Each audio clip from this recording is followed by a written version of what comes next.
నమస్తే, నా పేరు కళ్యాణ్ దిలీప్ శంకర్. అంతకుముందు జనసేనకు సంబంధించి పవన్ కళ్యాణ్ గారు అభిమానిగా కొన్ని వీడియోస్ పెట్టడం జరిగింది. అయితే ఈ మధ్యకాలంలో రామ్ గోపాల్ వర్మ గారు పవన్ కళ్యాణ్ గారు ఫ్యాన్స్ జోలికి రానని చెప్పి మళ్ళీ ఐదులకు ఒక్కదాకా వంకరని నేను రాత్రి కొన్ని ట్వీట్స్ చేశారు.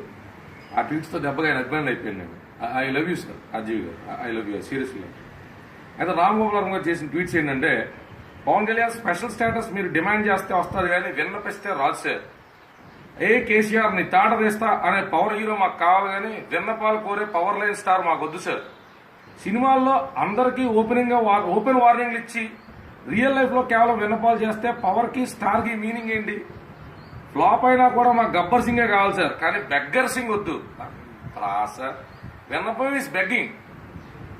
మీ అభిమానులు మాకు మీ నోటి నుంచి హెచ్చరికలు వినాలి కానీ విన్నపాలు వినడం కన్నా కొత్తగా ఉంది. ఏదో ట్రై చేస్తారు అని తెలుగులో.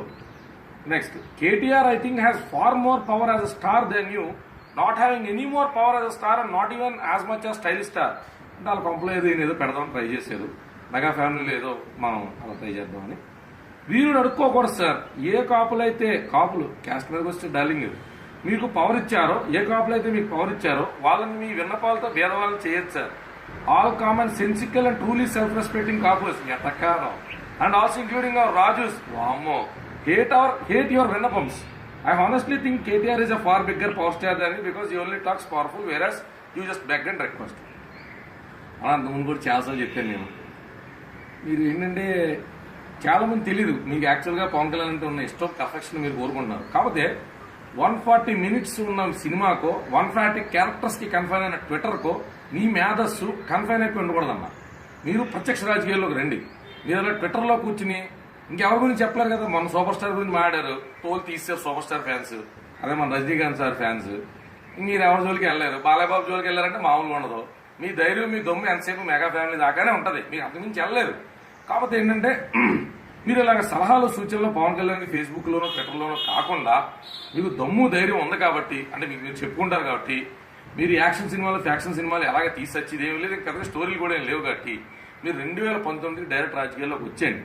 కాపులు సెన్సిబులా కాదా, ట్రూలీ సెల్ఫ్ రెస్పెక్టింగ్ కాపుల్స్ అన్ని పక్కన పెట్టేసి, అంటే నాకు తెలిసి వర్గాలు కులాలు అయితే ఇప్పుడు ఏమీ లేవు. ఒకప్పుడు ఏదన్నా కుల వృత్తుల ప్రకారం ఏదన్నా విడదీసుండొచ్చు కానీ ఇవాళ నాకు తెలిసి రెండే కమ్యూనిటీ ఉన్న స్టేట్ లో, ఒకటి రూలింగ్ క్లాసు, ఇంకొకటి వర్కింగ్ క్లాసు. సో కొత్తగా మనం చాలా మంది ఆ కుల వృత్తులు మానేసి, అంటే వేరే కమ్యూనిటీస్ నుంచి కూడా వచ్చి ప్రాఫిటబుల్ గా ఉంటే సంబంధం లేని వాళ్ళు కూడా వ్యాపారాలు చేసుకున్నారు కాబట్టి మీ స్థాయిని దిగజార్చుకుని ఇలా కులాల గురించి మాట్లాడతా ఇలాగ కులాల మధ్య లేని చిచ్చు పెట్టే ప్రయత్నం చేసి మీ అటకారాన్ని మీ సంస్కారాన్ని కూడా మీరు కోల్పోకుండా ప్రత్యక్ష రాజకీయాల్లోకి వచ్చి మీరు పేదల పాలిట పెన్నిది ఆ పన్నుల పాలిట ఆపన్న హస్తం అవ్వాలని మీరు అవ్వగలుగుతారు సార్. మీరు ఒక ట్రమండియస్ రిమార్కబుల్ రాజకీయాలు చేయగలుగుతారు. మీరు చేసే ప్రయత్నంగా మీరు దేవరం ఉందండి. అక్కడి నుంచి ఎంపీ కింద ఎమ్మెల్యే కింద మీరు కంటెస్ట్ చేయండి. ఆ ఊర్లో ఉన్నటువంటి రాజులందరూ కూడా మీకు సపోర్ట్ చేయాలని, truly self respecting Rajus, truly respecting Varmas ఎవరైతే వాళ్ళు మీకు సపోర్ట్ చేయాలని ఊళ్ళో అయితే చేయరు. ఎందుకంటే నిన్నరాత్రి కూడా నాకు తెలిసిన ఫ్రెండ్స్తో మాట్లాడితే ఊరుకోబా ఆడ పెచ్చ పైచ్యానికి వెళ్ళి అలా మాట్లాడుతున్నారు అన్నారు. తప్ప అలా మాట్లాడకూడదు, నేను ఆయన అభిమానిస్తాను, ఆయన అలా కాదని చెప్పాను. అందుకు మీరు రావాలి. ఇలా పవన్ కళ్యాణ్ ఏం చేయాలి, కేటీఆర్ ఏం చేస్తున్నాడు, పవన్ కళ్యాణ్ చేసి విన్నపాలు కాదు ప్రధానమంత్రితో కూడా గొడవకి వెళ్ళిపోవాలని మీరు ఇచ్చే అద్భుతమైన రాజకీయ సలహాలు ఏవైతే ఉన్నాయో అవన్నీ మీరు అప్లై చేయాలి.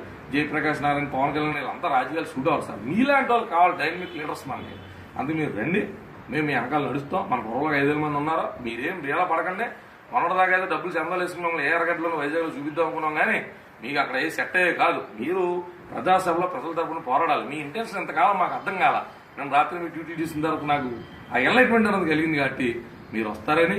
మీరు రాకుండా మీరేదైతే సెల్ఫ్ రెస్పెక్టింగ్ కమ్యూనిటీస్ అన్నారో ఆ రెండు అభిమాన కమ్యూనిటీస్ లో మీరు తేడా ఓన్లీ 140 క్యారెక్టర్స్ ట్విట్టర్లో తప్ప బయటకు వచ్చి ఏమి ఏడవలేడు అనేటువంటి భావనలకు కలగకుండా, నాలాంటి అభిమానులు మీరు డేలాపరచకుండా రాజకీయాల్లోకి వచ్చి మనకు జరుగుతున్నటువంటి పంపకాలు, నీటి పంపకాల్లో జరిగేటువంటి అన్యాయాల గురించో, రైతులు సార్ పాపం అలాంటి గురించో మీరు మాట్లాడతారని ఆశిస్తూ, ఇంకెప్పుడు ఇలాంటి తట్టబొక్క ట్వీట్లు లాంటివి చేసి మీ విలువైన సమయాన్ని మీ అభిమానుల కింద మమ్మల్ని మీరు కించపరచరని కోరుకుంటూ, తప్పలేదు సార్. మీరు ఇంకా ఏ రణసేన పార్టీ పెట్టలేదు కాబట్టి అప్పుడు దాకా జనసేనలో ఉండాలి కాబట్టి జై జనసేన, జై హింద్ సార్.